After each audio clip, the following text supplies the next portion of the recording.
portal media nomor 1 di Indonesia, bertepatan dengan hari jadinya ketiga, mengundang para kepala daerah, wakil rakyat, akademisi, dan tokoh-tokoh masyarakat untuk berdiskusi dengan tajuk "Siapkah Madura menjadi provinsi?"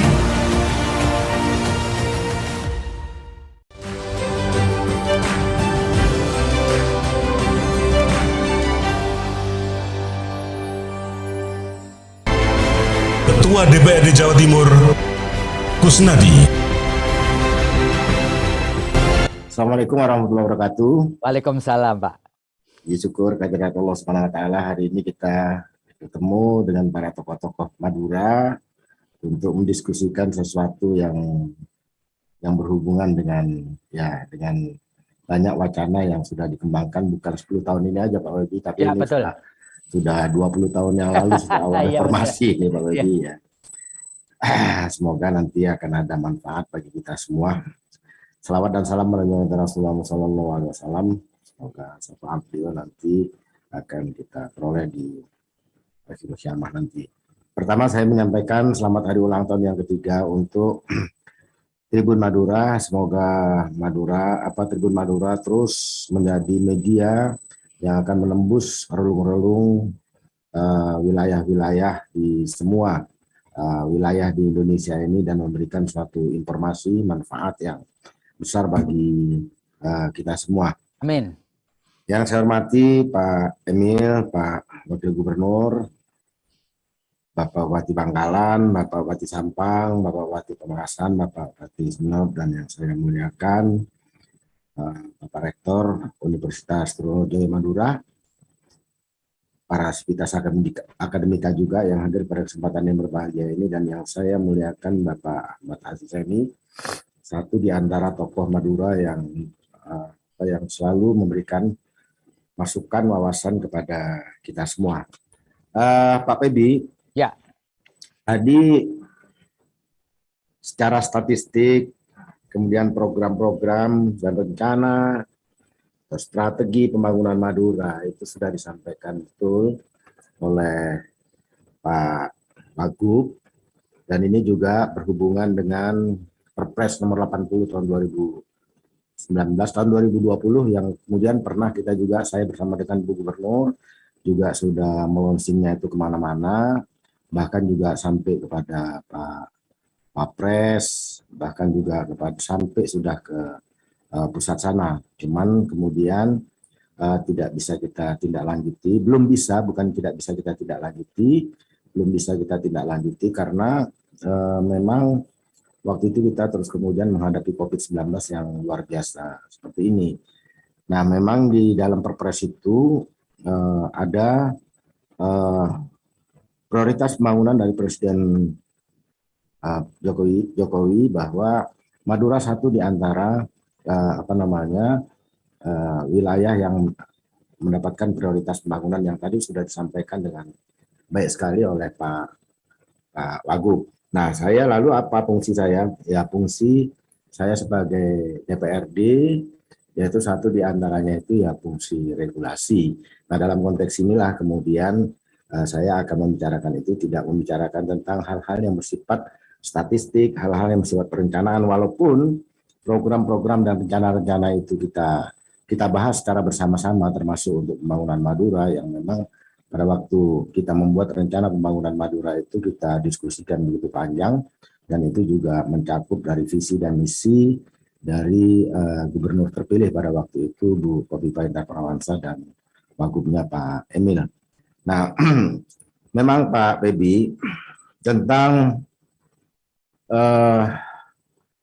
usulan-usulan terhadap terhadap pemekaran wilayah. Jadi ini kan provinsi bagian dari pemekaran wilayah. Ya. Jadi pemekaran wilayah itu sejak reformasi itu begitu luar biasa mengalir.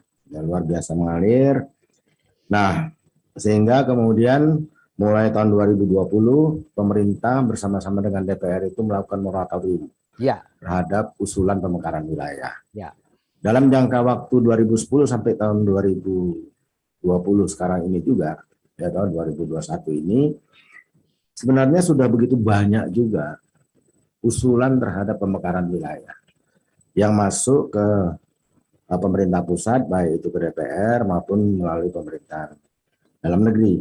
Sudah ada 233 lagi ya usulan untuk pemekaran wilayah. Dari sekarang, dari sebelum moratorium itu sudah 512 kalau saya tidak salah kabupaten kota se-Jawa Timur. Se-Indonesia ya, se-Indonesia. Nah, dan dari sekian banyak itu kita patut berbangga. Jadi sekian banyak usulan pemekaran wilayah kabupaten kota itu kita patut berbangga bahwa Jawa Timur tidak ada yang mengusulkan pemekaran wilayah kabupaten kota. Iya. Ini satu hal yang sangat luar biasa bagi rakyat Jawa Timur. Artinya bahwa dorongan kebersamaan, dorongan persatuan, dorongan kegotong royongan di Jawa Timur itu begitu besar. Kita masih ingat bahwa sejak reformasi hanya ada 1 dari 2 sebenarnya yang punya kesempatan untuk melakukan pemekaran wilayah pada waktu itu, yaitu kota administratif Jember dan kota administratif Batu. Tapi akhirnya kota administratif Jember itu tidak mau menjadi kota. Ya. Dia kembali ke kabupaten. Sehingga jadilah Kabupaten Jember yang dengan 30 kecamatan itu, kan begitu ya. Sehingga tidak ada pemekaran. Hanya kemudian Kabupaten Malang itu kemudian mekar menjadi Kota Batu, yang menjadi Kota Batu. Satu-satunya yang pemekaran wilayah kabupaten kota di Jawa Timur pada waktu itu adalah yaitu cuma itu, Kota Batu itu, ya Kota Batu itu. Dari 2 sebenarnya yang punya kesempatan, tapi ya kemudian tidak melakukannya itu dan tidak mau mereka. Nah, kemudian begitu juga sejak moratorium sampai hari ini ada 33 provinsi. Jadi upaya untuk pemekaran 33 provinsi. Padahal kebijakan pemerintah pusat itu untuk kabupaten kota sebanyak-banyaknya nanti ya kalau memang itu disetujui semua. Untuk kabupaten kota itu di Indonesia itu hanya ada 546 kabupaten kota se-Indonesia. Sekarang sudah 512. Ya. Artinya masih kurang 36 lagi. Mungkin nanti tentunya akan dievaluasi dengan sebaik-baiknya. Nah, kemudian juga provinsi sampai saat ini ada yang sudah pengajuan untuk pemekaran provinsi itu ada 44. Dari 34 sekarang ini yang kita miliki sekarang, sehingga memang masih ada kesempatan untuk 10 provinsi lagi kalau memang nanti moratorium itu dibuka. Moratorium dibuka. Nah, sehingga di dalam Porkornas PPDOB periode 2001-2025 di Komplek Parlemen kemarin tanggal 9 April tahun 2021 memang kemudian ya kita wakil dari Jawa Timur itu mendesak pemerintah untuk segera membuka moratorium kembali. Tapi sampai saat ini memang moratorium itu belum terbuka. Nah, lalu kenapa sih kemudian ada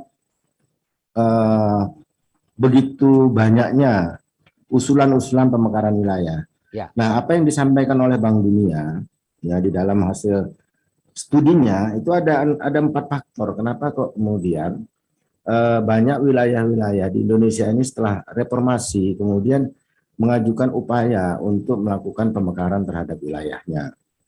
Yang pertama itu adalah untuk efektivitas atau efisiensi administrasi pemerintahan. Yang melihat mungkin wilayahnya yang sedemikian luas, ya, atau kemudian persebaran penduduknya yang sedemikian banyak juga. Dan ini yang paling sering paling sering dijadikan sebagai alasan adalah karena ketertinggalan pembangunan, ketertinggalan pembangunan.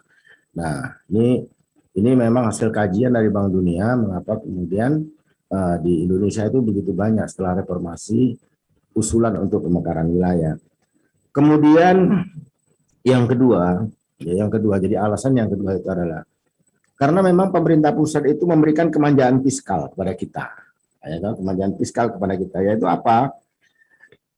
Adanya ketersediaan dana alokasi umum, ya, terus kemudian ya mungkin juga di samping ada pemberian dana alokasi umum, tapi juga ke depan ini juga kita harus berpikir lagi tentang persoalan dana alokasi umum ini.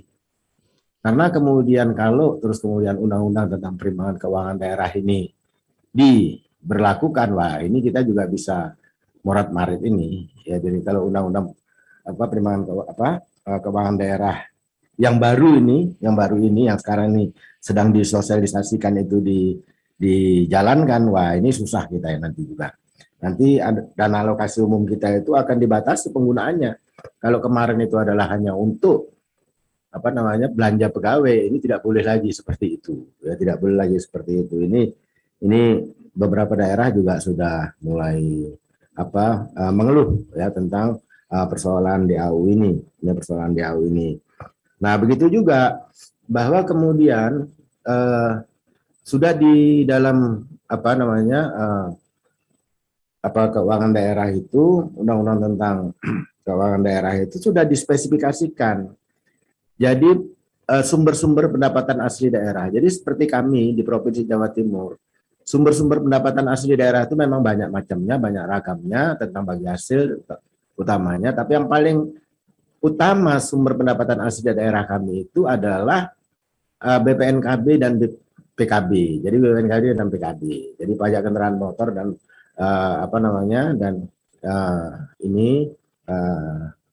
tentang registrasi kendaraan bermotor ya, kendaraan bermotor baru atau mutasi dan sebagainya.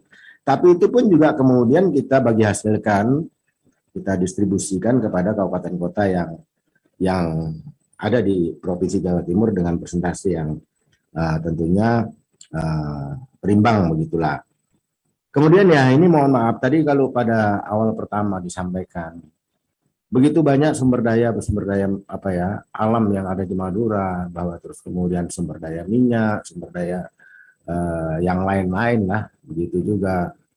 Nah ini mau tidak mau ya ini versinya Bank Dunia, Pak Febi, ini versinya Bank Dunia. Ya, bahwa memang ada sebagian di antara kita yang memang mampu itu punya motif yang lain gitulah, punya motif ekonomi, sehingga dikatakan mereka punya motif untuk memburu rente dari beberapa para elit, mereka pemodal-pemodal, karena tidak mungkin bahwa kemudian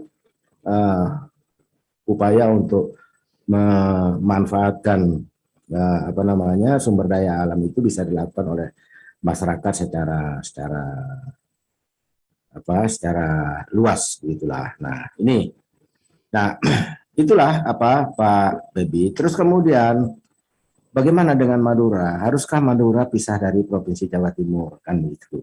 Nah tadi Pak Emil sudah menyampaikannya dengan baik tentang statistik, program dan rencana atau strategi pembangunan Madura. Saya ingin menyampaikannya, haruskah memang Madura itu menjadi provinsi sendiri? Ini juga bukan berkaitan ya tidak boleh dan sebagainya, tidak. Cuman ini hanya sebagai suatu wacana, sebagai suatu pemikiran, dan ini juga kita akan melihatnya berdasarkan pada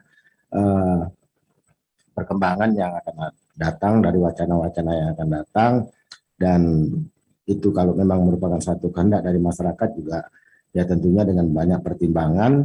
Tapi dalam konteks ini sama dengan Pak Emil, karena saya bagian dari pemerintahan Provinsi Jawa Timur yang bersama-sama dengan gubernur itu merancang pembangunan Madura. Dari dalam konteks ini ya saya juga tidak berada pada posisi setuju atau tidak setuju kan begitu ya Pak Bebi.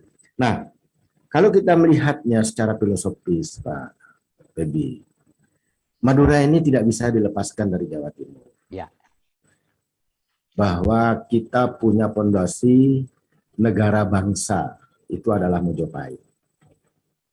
Jadi negara bangsa kita ini adalah Mojopahit. Itu adalah fondasi kita. Nah kita tahu bahwa saat kemudian Raden Wijaya kalah, ya ayah mertuanya kalah berperang di Singosari dulu. Kemudian beliau datang ke Raja Arya Wirarja di Madura. Dan beliau kemudian di sana, beliau berguru di sana, beliau kemudian juga mendapatkan nasihat di sana, yang akhirnya kemudian beliau kembali ke Singosari, dan oleh Jaya Katuang diberi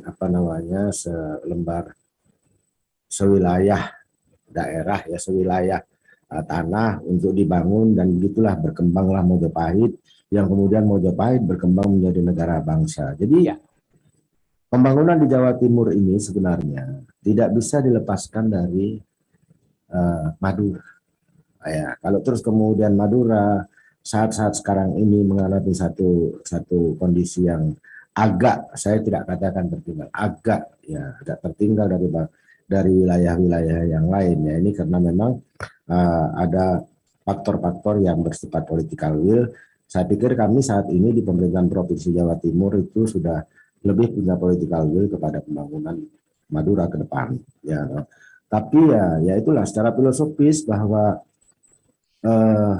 Madura tidak bisa dipisahkan dari Jawa Timur, karena raja besar kita, kerajaan besar kita itu ada campur tangan Madura, ada campur tangan Madura. Nah, begitu juga kita punya maha guru di Madura itu. Siapa yang tidak berguru kepada Syekhona Khalil? Semua berguru kepada Syekhona Khalil. Ya. Jadi baik itu pendiri-pendiri bangsa ini semuanya berguru kepada Syekhona Khalil. Ya, jadi nah ini adalah suatu kondisi yang tidak bisa kita lupakan, tidak bisa kita hilangkan begitu saja, tidak bisa kita hilangkan begitu saja. Ini dalam perspektif filosofis pandangan saya, Pak Edi ya. Ya. Tapi juga dalam pandangan saya dari perspektif fungsi. Sebenarnya fungsi provinsi itu apa sih? Fungsi provinsi itu kan hanya administratif saja. Ya. Dia itu berfungsi administrator saja. Karena dia hanyalah, walaupun memang dia berfungsi otonomi, tetapi otonominya itu kecil dibandingkan otonomi kewenangan yang diberikan kepada kabupaten kota. Karena memang Undang-undang pemerintah daerah kita itu memberikan otonomi yang luas, itu basisnya adalah kabupaten kota, ya. Bukan pada provinsi. Provinsi itu fungsinya hanya fungsi administratif, dia hanya kepanjang tanganan pemerintah pusat. Nah, memang kemudian semakin banyak fungsinya pada saat kemudian fungsi otonominya itu pada saat kemudian penanganan SMA dan SMK itu diserahkan kepada provinsi. Sebelum SMK dan SMA itu diserahkan kepada provinsi, jadi fungsi otonomi provinsi itu hanya sekitar 20% saja. Kemudian setelah SMK dan SMA itu diberikan kepada provinsi, fungsi otonomi provinsi itu hanya 30% saja, Pak Fedi. Ya. Fungsi otonomi sepenuhnya basisnya itu adalah kabupaten kota. Ya. Bukan berarti bahwa kemudian pemerintah provinsi juga tidak campur tangan dalam upaya pembangunan satu kabupaten kota yang ada dalam provinsinya, akan tetapi fungsinya itu lebih kepada fungsi yang bersifat mediasi, mediator. Karena memang itulah yang diberikan oleh pemerintah kabupaten pemerintah pusat kepada kita. Jadi kondisi yang demikian ini ya memang itulah yang ada dalam norma-norma peraturan perundang-undangan kita. Nah, terus kemudian kalau dalam rangka untuk memajukan masyarakat Madura, karena fungsi otonomi daerah itu ada di kabupaten kota. Ini kan beliau-beliau inilah yang sebenarnya menjadi garda depan, untuk bagaimana kemudian bisa lebih dengan kita sebagai pendukung utamanya. Jadi Provinsi Jawa Timur sebagai pendukung utamanya. Nah, tentang persoalan kemudian apakah dengan nanti misalnya dengan jadinya Provinsi Madura itu, kemudian tadi yang disampaikan, ditayangkan di awal bahwa kita punya sumber daya alam yang sedemikian besar itu bisa langsung dikelola oleh pemerintah provinsi juga tidak, karena memang di dalam undang-undang yang ada, dalam undang-undang Minerba sekarang ini apalagi, ya bahwa itu semua berada dalam pengendalian pemerintah pusat, pengendalian pemerintah pusat. Bukan kita sebagai pengendali, bukan provinsi sebagai pengendali, bukan juga kabupaten kota sebagai pengendali terhadap sumber-sumber daya alam yang ada di wilayah Negara Kesatuan Republik Indonesia ini. Nah, itulah Pak Febi. Jadi dalam konteks ini ya, saya tidak berkata setuju atau tidak setuju, tapi saya meninjau secara filosofis, saya meninjau secara regulatif tentang bagaimana sih kewenangan kita sebagai pemerintah provinsi, kewenangan kita sebagai pemerintah kabupaten kota, ya, dan kemudian dari situ ya saya bertanya, haruskah kita Madura menjadi provinsi? Bagaimana kita kalau tetap bersama saja? Ya. Demikian, terima kasih. Wassalamualaikum. Terima kasih Pak Kusnadi. Pak Kusnadi baik tersirat maupun tersurat, meskipun tidak mengatakan dukung atau tidak mendukung, tetapi tetap mengimbau, menginginkan sayang agar Madura tetap menjadi bagian dari Provinsi Jawa Timur. Luar biasa menarik. Makin sore makin gayeng. Bahasanya semua pakai bahasa simbolik, tapi kita bisa tangkap maknanya secara baik.